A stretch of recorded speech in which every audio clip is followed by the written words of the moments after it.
मुझे सुनने वाले श्रोताओं, आप सभी का कहानी श्रृंखला में बहुत बहुत स्वागत है। कहानी श्रृंखला के अंतर्गत आज हम शुरू करने जा रहे हैं एक सीरीज जो भारत की वीरांगनाओं को समर्पित है। वैसे तो भारत में बहुत महान वीरांगनाएं हुई हैं, ऐतिहासिक बलिदान दिए हैं जिन्होंने, और जो समय की गर्त में खो गई हैं, जिनके हमें नाम भी नहीं पता। लेकिन आज जो हम सीरीज शुरू कर रहे हैं वो 5 वीरांगनाएं हैं।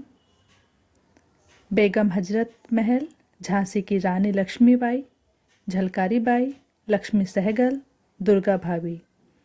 इनकी कहानी हम सीरियल वाइज सुनेंगे। पहले हम आज जो सुनेंगे बेगम हजरत महल को सुनेंगे। भारत योद्धाओं की भूमि रही है। देश को अंग्रेजी हुकूमत से आज़ादी दिलाने के लिए पुरुष से लेकर महिला तक सभी ने अपना योगदान दिया। इन्हीं वीरांगनाओं में से एक थी बेगम हजरत महल, जिन्होंने 1857 में हुई आज़ादी की पहली लड़ाई में अपना बेहतरीन संगठन शक्ति और बहादुरी से अंग्रेजी हुकूमत को नाको चने चबाने पर मजबूर कर दिया। अवध के शासक वाजिद अली शाह की पहली बेगम हजरत महल 1857 की क्रांति में कूदने वाली पहली महिला थी। बेगम हजरत महल 1820 ईस्वी में अवध प्रांत के फैजाबाद जिले के एक छोटे से गांव में बेहद गरीब परिवार में जन्मी थी। बचपन में उन्हें सब मोहम्मदी खातून, मोहम्मद खानम कहकर पुकारते थे। बेगम हजरत महल की परिवार की दयनीय हालत इतनी खराब थी कि उनके माता पिता उनका पेट भी नहीं पाल सकते थे, जिसके कारण उन्हें राजशाही घरानों में डांस करने पर मजबूर होना पड़ा। वहाँ पर उन्हें शाही हरम के परी समूह में शामिल कर लिया गया, जिसके बाद वे महक परी के रूप में पहचानी जाने लगी। एक बार जब अवध के नवाब ने उन्हें देखा तो वे उनकी सुंदरता पर मुग्ध हो गए और उन्हें अपने शाही हरम में शामिल कर लिया, उन्हें अपनी बेगम बना लिया।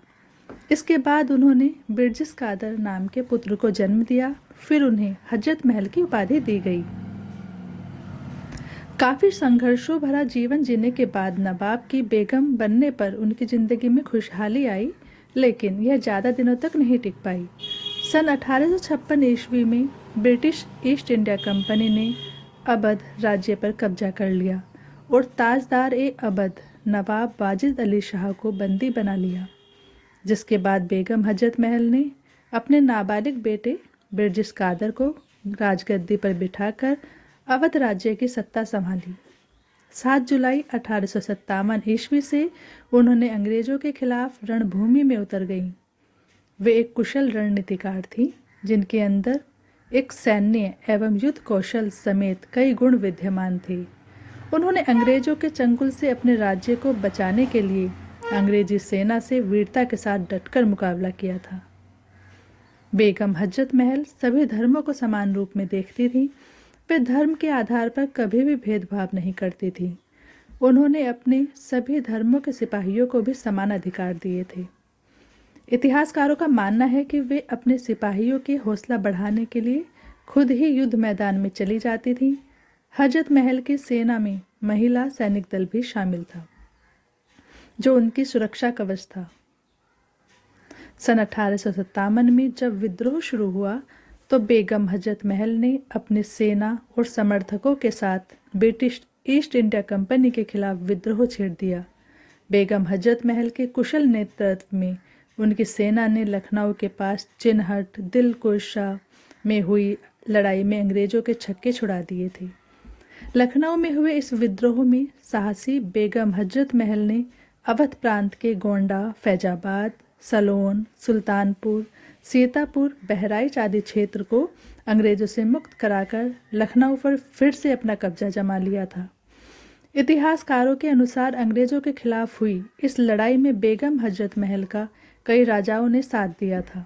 बेगम हजरत महल की सैन्य प्रतिभा से प्रभावित होकर ही स्वतंत्रता संग्राम में मुख्य भूमिका अदा करने वाले नाना साहिब ने भी उनका साथ दिया था। वहीं राजा जयलाल, राजा मानसिंह ने भी इस लड़ाई में रानी हजरत महल का साथ दिया था। इस लड़ाई में हजरत महल ने हाथी पर सवार होकर अपनी सेना का कुशल नेतृत्व किया। इस भयानक युद्ध के कारण अंग्रेजों को लखनऊ रेजिडेंसी में छिपने के लिए मजबूर होना पड़ा था।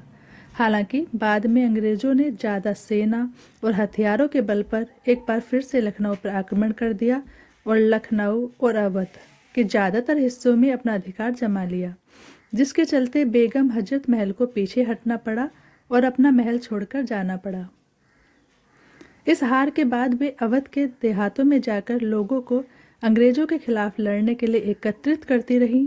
उन्होंने अवध के जंगलों को अपना ठिकाना बनाया। इस दौरान उन्होंने नाना साहेब और फैजाबाद के मौलवी के साथ मिलकर शाहजहां में भी आक्रमण किया, शाहजहांपुर में, और गुरिल्ला युद्ध नीति से अंग्रेज़ों के नाक में दम कर दिया। ऐसा कहा जाता है कि बेगम हजरत महल पहली ऐसी बेगम थी जिन्होंने लखनऊ के विद्रोह में हिंदू मुस्लिम सभी राजाओं और अवध की आवाम के साथ मिलकर अंग्रेज़ों को पराजित किया था। बेगम हजरत महल ने ही सबसे पहले अंग्रेज़ों पर मुस्लिमों और हिंदुओं के धर्म में फूट और नफरत पैदा करने का आरोप लगाया था। नेपाल में अंग्रेज़ों के साथ लड़ाई के दौरान उनको शरण लेनी पड़ी थी। मौलाना अहमद शाह की हत्या कर दी गई थी, जिसके बाद बेगम हजरत महल बिल्कुल अकेले पड़ गई और उनके पास अवध छोड़ने के अलावा कोई और दूसरा रास्ता नहीं बचा था। वहीं उस समय अंग्रेज़ों ने बादशाह बहादुर शाह जफ़र को कैद कर रंगून भेज दिया था। हालात काफ़ी बिगड़ चुके थे, लेकिन इसके बाद भी हजरत महल नहीं चाहती थीं कि वे अंग्रेज़ों की बंदी बनी, इसलिए वे अपने बेटे के साथ नेपाल चली गईं। नेपाल के राजा राणा जंग बहादुर भी उनके साहस और स्वाभिमान से काफ़ी प्रभावित थे, इसलिए उन्होंने बेगम हजरत महल को नेपाल में शरण दी। यहाँ पर वे अपने बेटे के साथ एक साधारण महिला की तरह जीवन व्यतीत करने लगी और यहीं उन्होंने 1879 में आखिरी सांस ली। काठमांडू के जामा मस्जिद में बेगम हजरत महल के शव को दफना दिया गया। ऐसी ही रोचक कहानियाँ सुनने के लिए हमारे चैनल को लाइक, शेयर और सब्सक्राइब जरूर करें, जिससे कि सभी नोटिफिकेशन आप तक पहुंच सके। Thank you so much.